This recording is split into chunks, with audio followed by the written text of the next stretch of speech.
সকালে এক ফোঁটা বৃষ্টিও ছিল না। ভাবছিলাম সব কাজ শেষ করে নানি বাড়ি যাব, কিন্তু হঠাৎ করে এমন বৃষ্টি নামলো যেন পুরো আকাশ ভেঙে পড়ছে।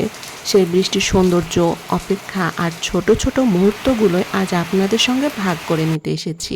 গ্রামের মেয়ে আখির ব্লগ চ্যানেল থেকে সবাইকে স্বাগত জানিয়ে আজকের নতুন গল্প শুরু করতে যাচ্ছি। আসসালামু আলাইকুম। আশা করি আপনারা সবাই অনেক ভালো আছেন এবং সুস্থ আছেন। প্রিয় বন্ধুরা, আমার ভিডিওটিতে একটা লাইক দিয়ে পুরো ভিডিও দেখার অনুরোধ রইল। চলুন এবার গল্পটা শুরু করি। আজকে সকালটা শুরু হয়েছিল একদম স্বাভাবিকভাবে। আকাশে তেমন কোনো মেঘও ছিল না। তাই ভেবেছিলাম প্রতিদিনের মতো বাড়ির সব কাজ শেষ করে নানি বাড়ি চলে যাব। কিন্তু প্রকৃতির ইচ্ছা যেন অন্যরকম ছিল। হঠাৎ করে চারিদিকে কালো মেঘ জমে গেল, আর মুহূর্তের মধ্যেই শুরু হলো ঝুম বৃষ্টি। আমি হাত বাড়িয়ে বৃষ্টির ফোঁটা ছুঁয়ে দেখছিলাম। মনে হচ্ছিল যেন আকাশের রহমতের ছোঁয়া হাতের মুঠোয় এসে ধরা দিচ্ছে। যেহেতু বৃষ্টি থামার কোনো লক্ষণ ছিল না, তাই আজ আর সকালে নানি বাড়ি যাওয়া হলো না। আমি আমাদের আঙ্গিনায় দাঁড়িয়ে বৃষ্টি উপভোগ করতে লাগলাম।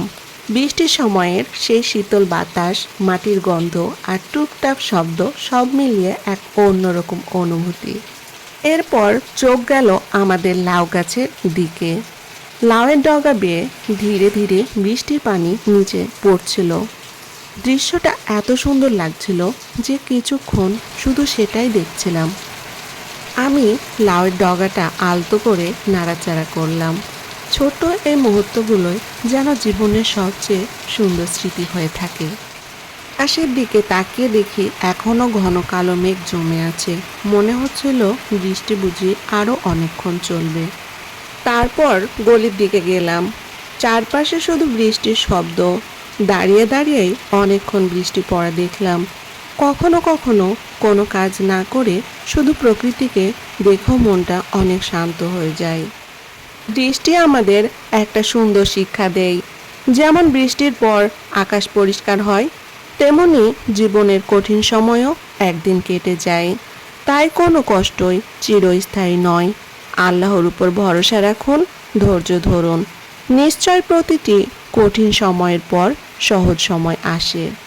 কিছুদিন ধরে আমাদের এলাকায় এমনটাই হচ্ছে। কখন যে রোদ থাকবে আর কখন যে বৃষ্টি নেমে যাবে তা বোঝার কোনো উপায় নেই। এদিকে দেশের অনেক জায়গায় টানা ভারী বৃষ্টির কারণে জলাবদ্ধতা ও বন্যার খবরও পাওয়া যাচ্ছে। অনেক মানুষের বাড়িঘর পানিতে তলিয়ে গেছে। স্বাভাবিক জীবনযাত্রা ব্যাহত হয়েছে। হে আল্লাহ সবাইকে নিরাপদ রাখুন এবং তাদের কষ্ট সহজ করে দিন, আমিন। তাহলে এখন বলি আমি বক্স নিয়ে কি করতেছি। সকালে কোনো খাবার খাওয়া হয়নি তো, নানি বাড়ি গিয়ে খেতাম, সেজন্য এখন আমি চানাচুর খাবো না। পেলাম বিস্কুট আর কাঁচা বাদাম, তাই এগুলো খেয়ে হালকা নাস্তা করে নিলাম। দেখি অনেকক্ষণ পর বৃষ্টি থামলো। তখন নানি বাড়ি যাওয়ার উদ্দেশ্যে রওনা দিলাম। দেখছি রাস্তায় অনেক পানি জমে আছে। আজকে আর গল্প বাড়াবো না, আজ এ পর্যন্ত। আল্লাহ হাফেজ।